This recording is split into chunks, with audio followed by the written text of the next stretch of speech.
Okay. Binya, your awesome ring. It looks amazing.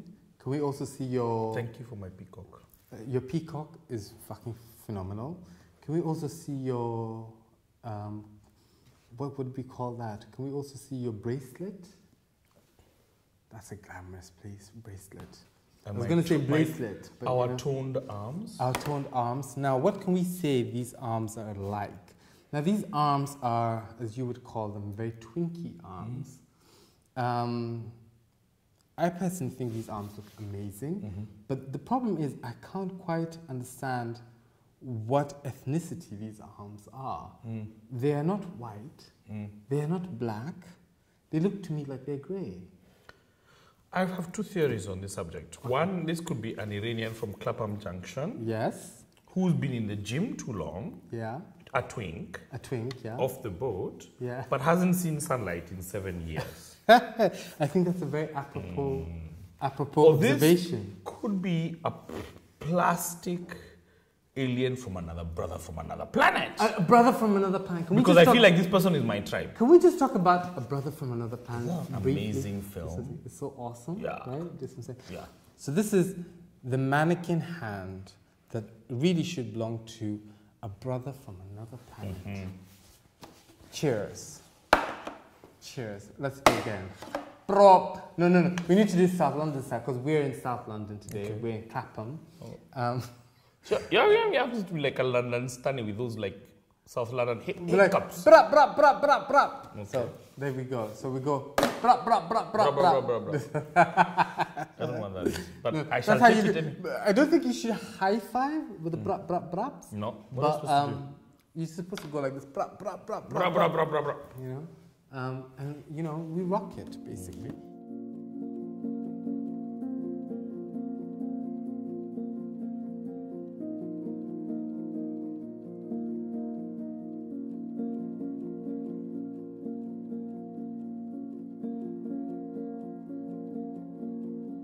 I've spent my whole life living near the coast of Bosaso, Somalia.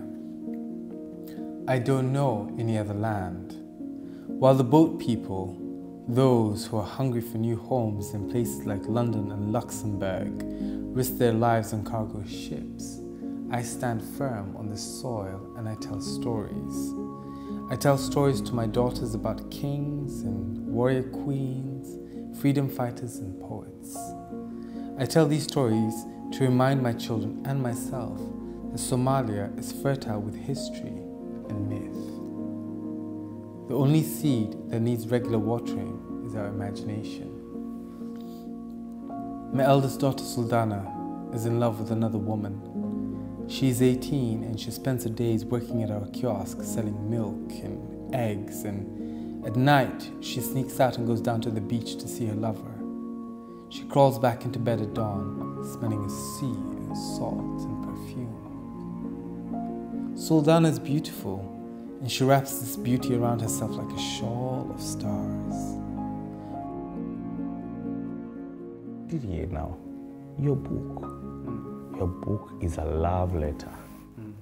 It's a love letter to your family in Nairobi. It's a love letter to all the lost children of Somalia, queer or not queer. It's so beautiful. It just speaks the truth from somewhere that people who you're speaking to don't have the resources. Because if somebody is lost, and they're not gay, they're not lesbian, they're not, as they call it, lugbut, all these terminologies, there are all these people who are just like, we've lost our fucking country. We are homeless in Kenya. We are homeless in Somalia. But we are homeful somewhere. What does a writer mean for these times?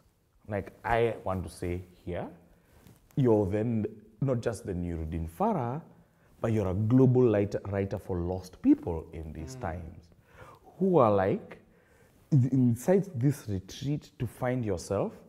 Do you know how many things you honor?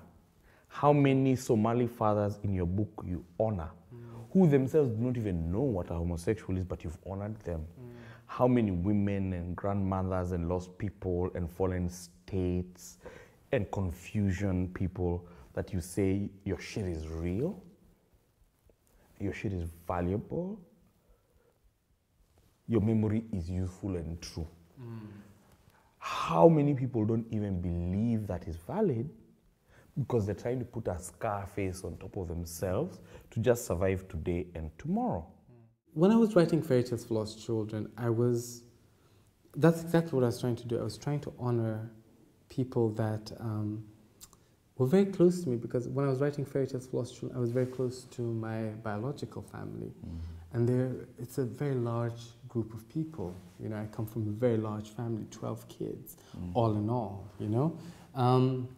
And I just thought, I want to honor just some elements of these characteristics that these people have. And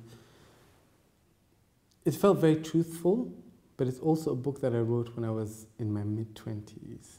You know, and it's the book that I wrote in order to ultimately find some semblance of psychological, emotional freedom. Ultimately, the main theme is freedom. And love. You know, and love. But love coincides with freedom, you know. Because love I is think political. Love is political. Love is so many things, you know. But it's also freedom. When I think of love, I think of freedom, you know. And when I was writing this book, I was willing myself. I was in a very bad situation, and I was willing myself to find that freedom. I want to ask you the question. What you did itself and what you're doing is profoundly also Somali. Because what it's saying is that, listen, if you wanted me to be a queen, a gay person reporting you to the human rights community of the world, I could do it, and I'd have a nice flat in New York. Sealed off from you, but it's not, I don't know what your situation with your family. I don't, that's not the question. The question really is, you honored them and others by saying, I'm prepared to take the consequences of my honoring. Like, you're not going to fucking take my Somali honor from me. I'm telling you, this one is mine. And if you have to live with yours, being that person in Mogadishu, encountering all that drama, I'm going to live with mine.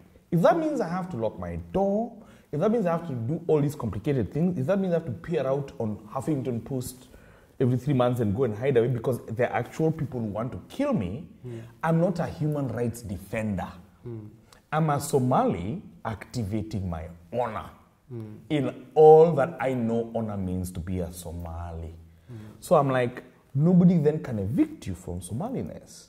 And then also because of that, then you become a moral conscience for global people. Well, the book ultimately is about the love and respect, and again, honoring of Somaliness. Yes. Actually, you know, but Somaliness within the context of just humanity in general, because I feel like my community has gone through so many psychological traumas because of the Civil War. I would actually call it a mass post-traumatic stress disorder as a result of the Civil War. And as a result, it's something that's gone from father to son to you know, child. And it's just gone, it's gone forward. And I'm here saying, hang on a minute, you know what? It's all right for us to be who we are. It's okay. There's no shame in that. Let's just be proud of our Somaliness and the multiplicity of that Somaliness, whatever it intends. It's costly, though. It's costly. I'm saying, look, you're a good private school educated Nairobian person of a good family.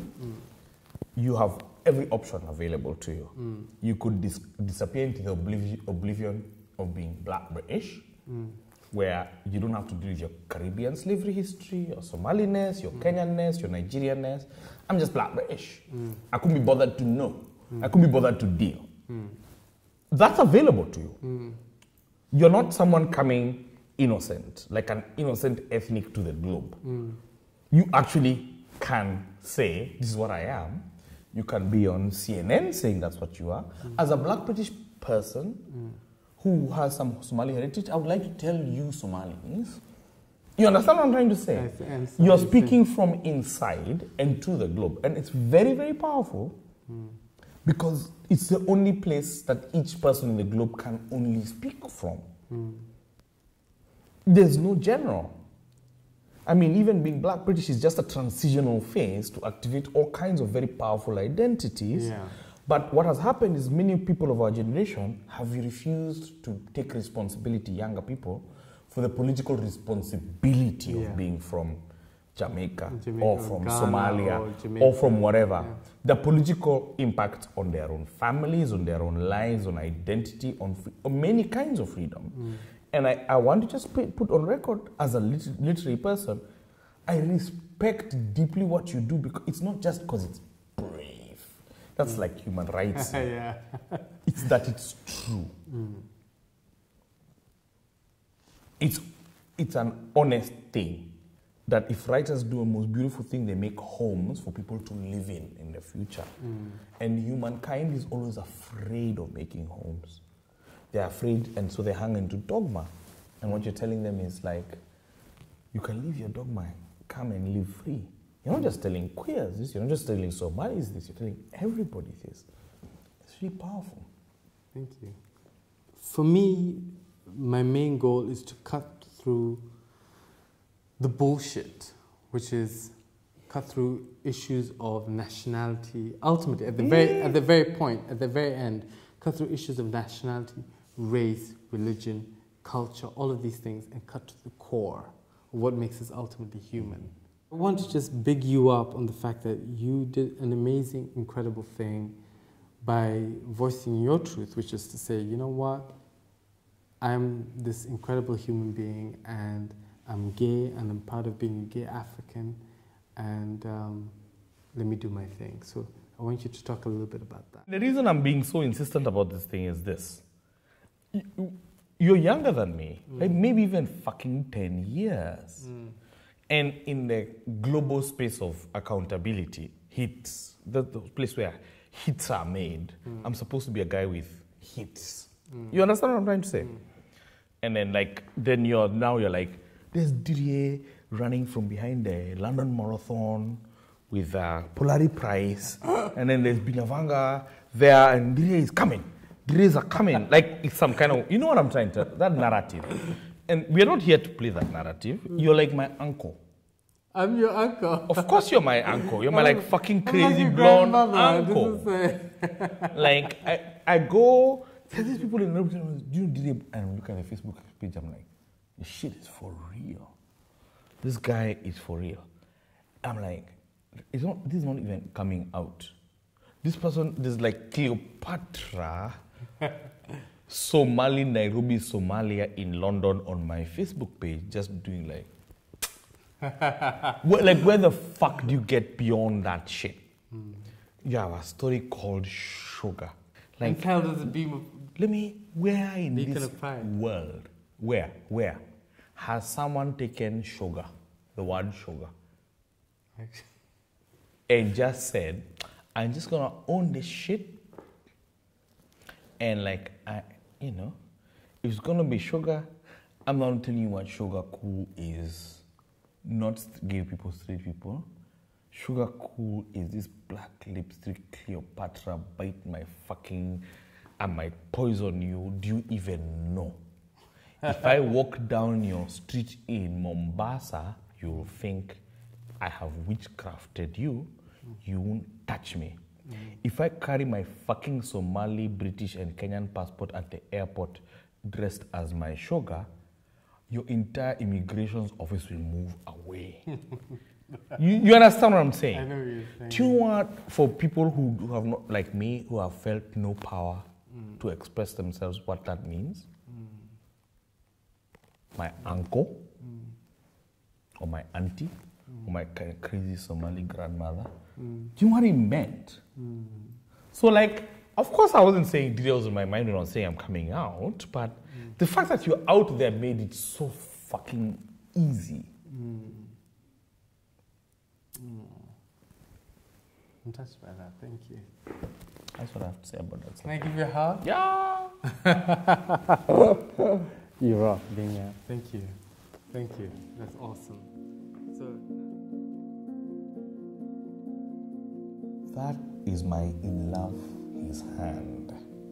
It leans so practiced across from his window seat and touches my knuckles and slides back. The plane winds through clouds. My eyes meet his, and I'm subsiding. And cool in the present tense, even resting. He's the first person who has really recognized it fully of me. I was never recognizing my departure from tense myself. A few years ago, I will be in bed with a woman I loved, but did not in love. I wanted always to kiss, touch her everywhere, and she was doubting somewhat my in-loving. She was seeing me once, a brief moment, which I'm not forgetting. Moments like this, once, they are small, even invisible with no evidence or password, and then they're lasting forever. Even like if your fist is curling hard to be remembering that you have fingers. Cranky, and then you have returned yourself to your nervous system all the way across your map to remind yourself that you are present.